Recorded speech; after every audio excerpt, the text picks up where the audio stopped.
साहेब की जय। बंदी छोर सदगुरुदेव दया करके सत्यनारायण का उपदेश देते हैं, जड़ चेतन का भेद बताते हैं। तो यहाँ पर पंच ग्रंथि मानस विचार में क्रम नंबर 320 तक टीका पूर्ण हो चुका है। अब आगे चलता है। दशरथ बचन राम बन गवना, सीता हरण कियो ताहा रावना।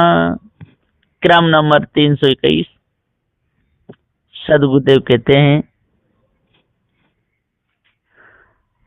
प्रतिज्ञाबद्ध दशरथ राजा के वचन को पालन करके रामचंद्र जी सीता और लक्ष्मण के सहित वनवास को चले गए। फिर वनवास के कई वर्षों के बाद वहां पंचवटी की कुटी में सीता को अकेली पाकर रावण ने हरण करके रथ में डाल के और ले गया। दशरथ राजा के वचन व पिता की आज्ञा पालन करके रामचंद्र वनवास को चले गए थे। उसके साथ में सीता और लक्ष्मण भी गए थे। एक दिन पंचवटी पर्णशाला में सीता अकेली बैठी थी और तब मौका पाकर रावण आकर के सीता को छल के हरण करके लंकापुरी में ले गया। और जिस सीता का उठाया हुआ धनुष एक समय रावण पे उठा नहीं था, अब बताओ, विचार करो कि इतनी बलशाली सीता को रावण कैसे ले गया। तासु मोह विकल भय भारी, कपिदल साज रावणा मारी। क्रम नंबर 322। पश्चात रामचंद्र जी कुटी में जानकी को न पाकर चौतरफ ढूंढे। जब सीता कहीं नहीं मिली, तब सीता के मोह में आसक्त होकर राम बहुत व्याकुल दुखी हुए, मतहीन बनकर वृक्ष लताओं से सीता की सुध पूछने लगे, डोलने लगे। ऐसे भारी विकल हुए। फिर हनुमान सुग्रीव आदि के मिलने पर उनसे मित्रता करके कप योद्धाओं के दल बल सैन्य सजाकर लंका में जा पहुंचे। फिर राम ने घोर संग्राम करके युद्ध में रावण आदि को मार डाला और सीता को लेकर के आ गए। फिर उन्हें शंका हो गई कि हे सीते, तू इतने दिन तक लंका में रही और रावण इतना कामी, हो सकता है कि तेरे साथ में उसने अमर किया हो, क्योंकि वो कामी है, रुक नहीं सकता है। और इधर राम सीता को तो अग्नि को सौंप के गए थे, फिर शंका क्यों हुई? ये सब बेकार की बातें। राजकर्म में भय पुनीता, निश्चर निकर अपरबल जीता। क्रम नंबर 323। सदगुरुदेव कहते हैं कि राक्षसों के समस्त शत्रु सैन्य समूह को हराकर अपनी बड़ी शक्ति से बड़े बड़े बलशाली राक्षसों को मारकर युद्ध में रामचंद्र विजयी हुए, शत्रुओं को जीत लिए।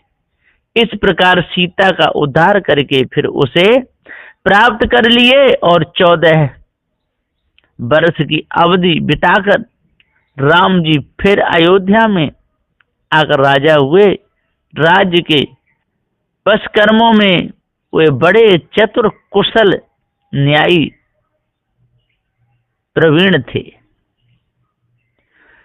कल्याण हेतु संशय उर आई, मुनि वशिष्ठ ब्रह्म ज्ञान दिड़ाई। एक समय में रामचंद्र के मन में यह शंका या संदेह उत्पन्न हुआ कि रावण तो ब्राह्मण कुल का था, उसको मैंने मार डाला, तो उस दोष से छुटकारा कैसे हो और मेरा कल्याण या मुक्ति कैसे, किस प्रकार से होगी। यह संशय राम के उर में, हृदय में आई। तब कुलगुरु वशिष्ठ मुनि के पास में जाकर राम ने शंका प्रकट की। फिर वशिष्ठ मुनि ने राम को ब्रह्म ज्ञान दिला करके कहा कि हे राम, तू तो अकर्ता, अभोक्ता, असंग, नित्य मुक्त, आत्माराम या ब्रह्म स्वरूप है। तू निर्दोष है, जो कुछ हुआ या होगा सो प्रकृति का खेल मात्र है। अपने को तू शुद्ध ब्रह्म जान इत्यादि विधि से भ्रम दृढ़ा दिया।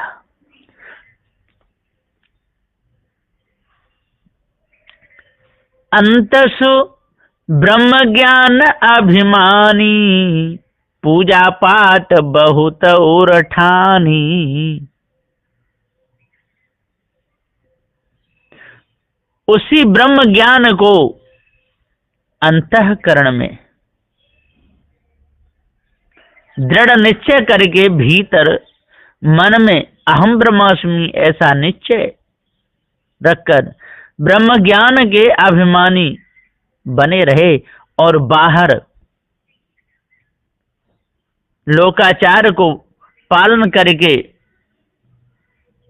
मूर्ति आदि देवी देवताओं की पूजा और वेद पाठादि कर्म मार्ग का विधान भी बहुत पालन करके सो उसी प्रकार से अभी संसारी बैरागी भक्त लोग उस राम की ही भक्ति पूजा पाठ करते कराते हैं और राम को ही ईश्वर का अवतार मान कर भ्रम चक्र में पड़े। लीला कृष्ण बरन बहु भांति, धरे ध्यान दिवस और राति। क्रम नंबर 326। और कृष्ण भक्तों ने कृष्ण की लीला बहुत प्रकार से वर्णन की है। सो भागवतादि पढ़कर नाना भांति से वर्णन करते हैं। सोई विषय लीला गागा करके सुन सुन कर व सुना सुना कर भक्त लोग कृष्ण के रूप का ही ध्यान करते कराते हैं। दिन और रात्रि कृष्ण लीला का ही चिंतन करते हैं और उसी में मस्त रहते हैं, उससे अलग नहीं होते। कामिनी छली रूप अधिकाई, अबला मोहे बांस बजाई। क्रम नंबर 327। कृष्ण जी अत्यंत साज श्रृंगार करके बड़ा सुंदर स्वरूप दिखला के छैल छबीले बने रहते थे और छल बल कपट प्रपंच करके ग्वालनियों को स्त्री कामनियों के साथ संभोग करते रहे। ऐसी बहुत सी सुंदरी स्त्रियों को छल कर बस किए रहे। इस प्रकार से जो बस में न हुई उसको फंसाने के लिए और भी बहुत से उपाय करते रहे। बहुतों के पतिव्रत धर्म को नष्ट भ्रष्ट कर दिए और बांसुरी बजा बजा के मधुर मधुर ध्वनि सुना सुना कर ग्वालिनी स्त्रियों को मोहित कर अपने वशीभूत करते रहे। रात्रि में बांसुरी बजाकर उसके संकेत से स्त्रियों को बुला बुला कर व्यभिचार से मैथुन कर्म करते रहे। ऐसे पशु कर्मों से क्या किसी की भलाई हो सकती है? कभी नहीं होगी। तिनके संग क्रीड़ा बहु करई, कामातुर सो पायन परई।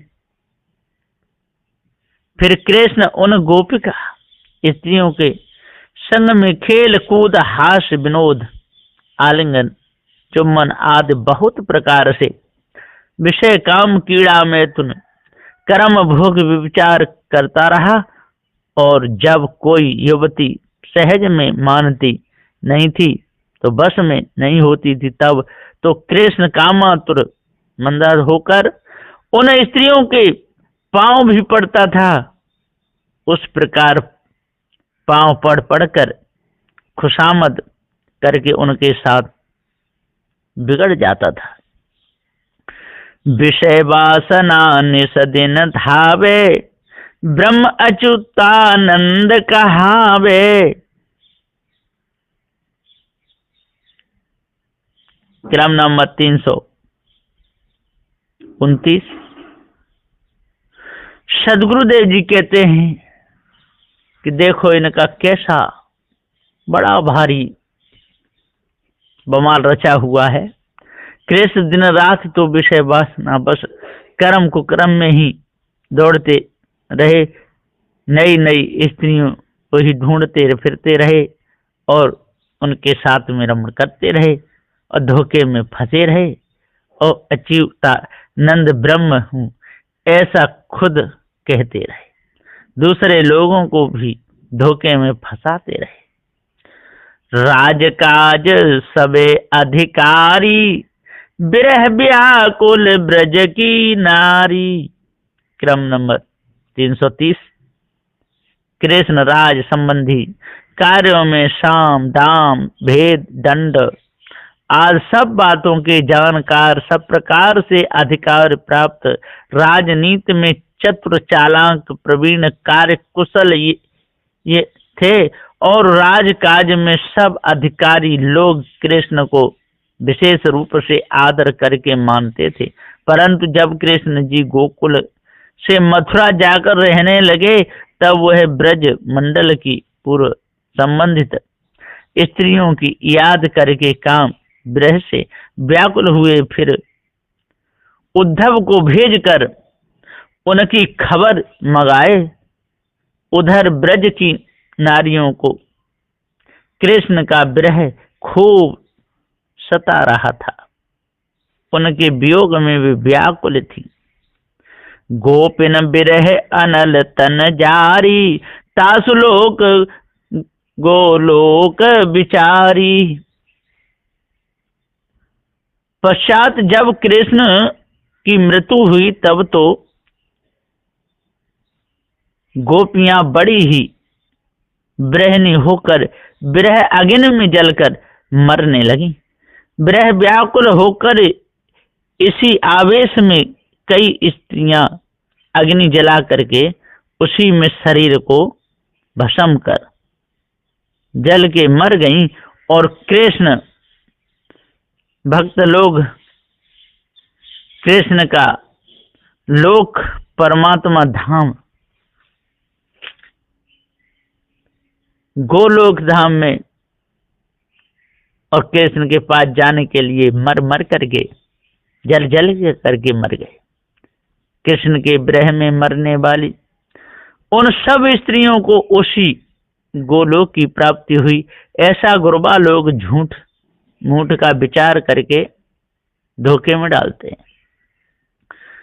सोई सोई पाट करहि लोलाई, संशय मोह दिन दिन अधिकाई। क्रम नंबर 332।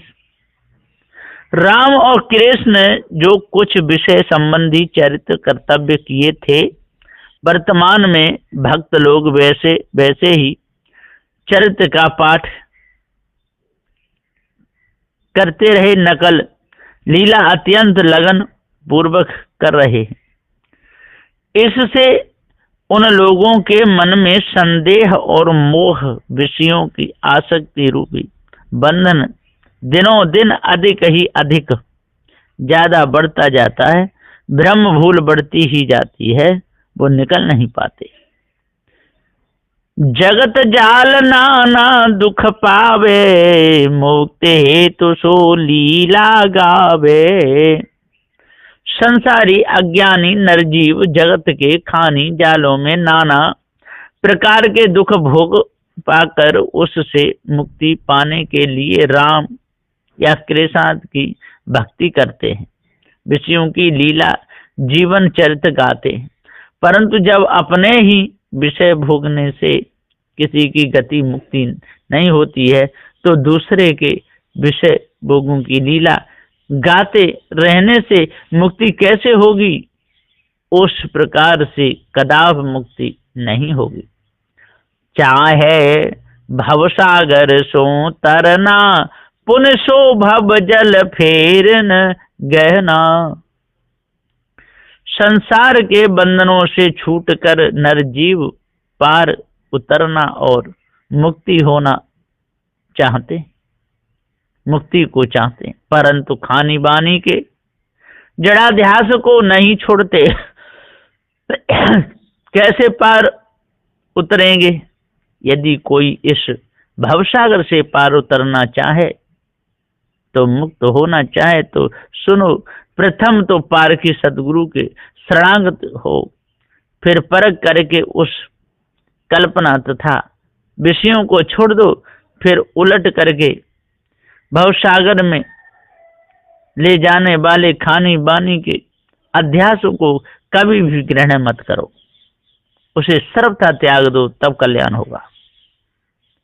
जगन्नाथ प्रतिमा बनाई, कृष्ण पिंड गाड़ा तहाँ जाई।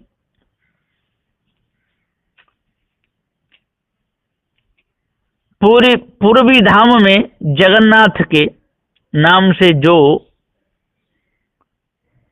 चंदन की लकड़ी की कृष्ण, बलराम तथा सुभद्रा की 3 मूर्तियां प्रतिमा बनी रखी है, सो उसका महत्व इसलिए गुरुबा लोग विशेष रूप से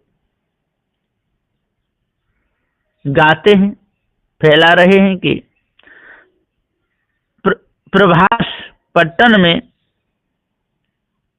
व्याधा के तीर से कृष्ण की मृत्यु होने पर उसके भक्तों ने कृष्ण के उस पिंड रूप शरीर को पुरी में ले जा करके गाड़ दिया और फिर उसकी समाधि के ऊपर प्रतिमा बनाकर स्थापित करके जगन्नाथ के नाम से महिमा बढ़ाए हैं, परंतु भ्रम चक्र में ही पड़े हैं। धोखा ही है, यह है कुछ भी नहीं। बुद्ध गया जो बुद्ध अवतारा, जाके पंथ जनी संचारा। प्रसिद्ध गया नाम क्षेत्र से हटकर 7 मील दूर पर बौद्ध गया नाम की भूमि है।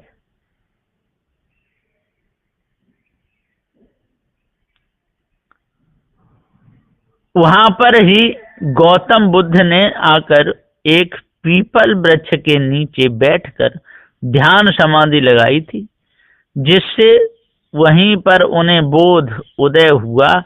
इस कारण से गौतम का नाम बुद्ध पड़ा और उस जगह का नाम तब से बोध गया कहलाया। वे अवतारी माने गए। ईस्वी सन 1954 से करीब 2529 वर्ष पहले भारत में बुद्ध से ही बौद्ध मत का पंथ चला है। बुद्ध के समकालीन महावीर स्वामी भी थे।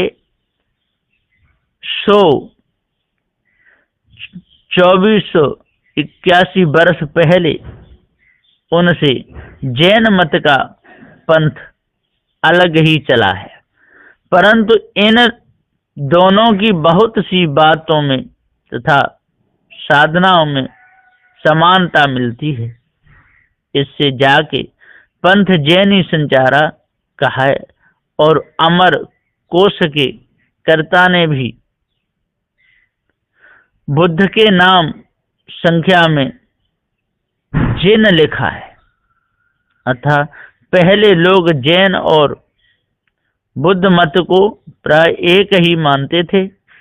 अब वे दोनों भिन्न भिन्न दो पंथ माने जाते हैं, एक नहीं है। उन दोनों के सिद्धांत अलग अलग हैं, उनमें मतभेद है। दत्तात्रेय व्यास कवि नाना, गिनती 24 करहीं बखाना। दत्तात्रेय और व्यासाद प्राचीन कवि हुए।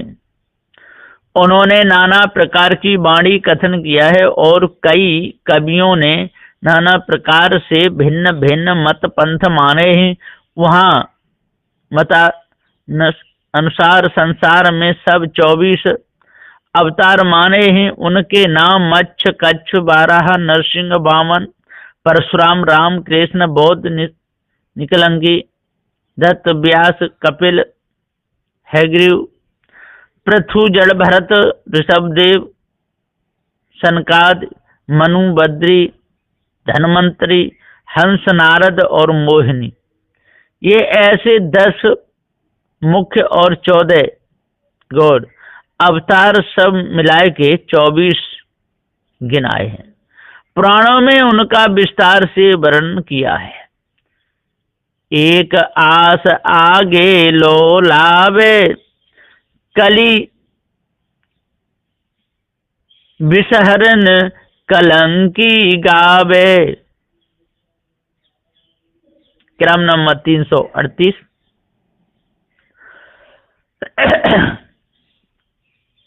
उपरोक्त 24 अवतारों में से 23 तो पूर्व में ही हो चुके थे, अवतार होकर मर चुके हैं, और आगे भविष्य में एक अवतार होना बाकी है। ऐसी कल्पना करके उस एक होने वाले अवतारी आशा में लो लगाए हैं। उससे भुक्ति तथा मुक्ति पाने के आशा भरोसे में भूले पड़े। इस कलयुग रूपी संसार में रोग शोक पाप की विषय ज्वाला में सारे संसार के लोग जल रहे हैं। परमेश्वर का मूल अवतार सर्व समर्थन कलंकी या निष्कलंकी भगवान अवतीर्ण होंगे व प्रकट होंगे, ऐसा गुरुवा लोग मानते। सनकादिक सुख नारद ज्ञानी, 88 मुनि बरखानी। क्रम नंबर 339। अनादिकाल के संसार में ब्रह्मा तथा सनक, सनंदन, सनत कुमार, सुखदेव, सुकाद, बृहस्पति, व्यास, वशिष्ठ, नारदाद अनेकों ज्ञानी योगी भक्त सिद्ध साधक हुए। हिंदुओं में बड़े बड़े ऋषि मुनियों की गणना सब 88,000 माने हैं, परंतु वे सब खानी जाल में ही फंसे रहे। वे सब पारकहीन भ्रमक होने से ब्रह्म ईश्वर देवी देवता लोक लोकाद मान मान कर जड़ाध्यासी हो धोखे में ही अपने समय को गमा गए। आप सब ब्रह्म कहावे, खोज खोज कछु अंत न पावे। वेदांती सब लोग अपने अपने को अहम ब्रह्मास्मि कहते हुए आप ही आप ब्रह्म मानते रहे, परंतु उन्होंने अपने सत्य चैतन्य जीव स्वरूप को यथार्थ नहीं जाना। व्यापक ब्रह्म मान कर भूल में पड़े और जहां जहां खोज कर गए तहां भटकते ही रहे। ब्रह्म का पता तो बहुत लगाए लेकिन मिला नहीं, परंतु उसके गुण लक्षण का कुछ भी पता न पाए। तब हार मान करके निर्गुण निराकार बेअंत अथाह मानकर गोता खाते रहे और धोखे में समय गमा गए। उनको मिला कुछ भी नहीं, पूरा जीवन धोखे में गया। सदगुरुदेव जी कहते हैं कि आज अपने आप को जान लो तभी बच सकते हो, नहीं तो सारे संसार में आपको कोई बचाने वाला नहीं। बोलिए श्री सद्गुरुदेव की।